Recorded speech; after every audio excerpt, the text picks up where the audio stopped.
আসসালামু আলাইকুম রহমতুল্লাহি ওবরকাতু। সম্মানিত বন্ধুরা, আপনারা কেমন আছেন? আশা করি আল্লাহ তাআলার অশেষ মেহেরবানিতে অনেক ভালো আছেন। আমিও আপনাদের দোয়া ও ভালোবাসায় অনেক ভালো আছি।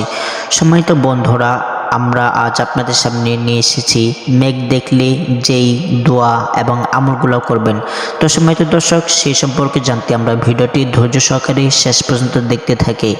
রাত ও দিনের আবর্তন, শীত ও গরমের আগমন, মেঘ, বৃষ্টি, ঠান্ডা, তুষারপাত সহ দুনিয়ার সব কিছুই আল্লাহ তাআলা বান্দার কল্যাণে সৃষ্টি করেছেন।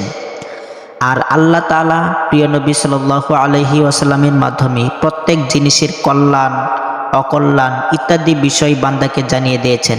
আল্লাহ তাআলা আকাশ থেকে পানি বর্ষণের মাধ্যমে জমিনে বান্দার রিজিকের ফয়সালা করে থাকেন, কিন্তু হাদিস দ্বারা প্রমাণিত হয় যে কল্যাণের পাশাপাশি মেঘের মধ্যেও অকল্যাণ রয়েছে।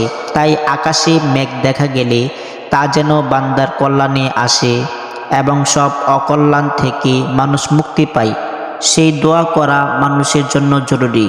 মেঘ দেখলে রাসূলুল্লাহ সাল্লাল্লাহু আলাইহি ওয়াসাল্লাম যেই দোয়া শিখিয়েছেন, দোয়াটি হলো আল্লাহুম্মা ইন্নী আউযু বিকা মিন শাররি মা ফিহি। হে আল্লাহ, আমি আপনার কাছে আশ্রয় চাই এই মেঘের মধ্যে যে অনিষ্ট রয়েছে তার থেকে। আল্লাহ তাআলা মুসলিম উম্মাহকে মেঘের যাবতীয় অকল্যাণ থেকে মুক্তি দান করুন। মেঘের মাধ্যমে বান্দার রিজিকে বরকত দান করুন। আমিন।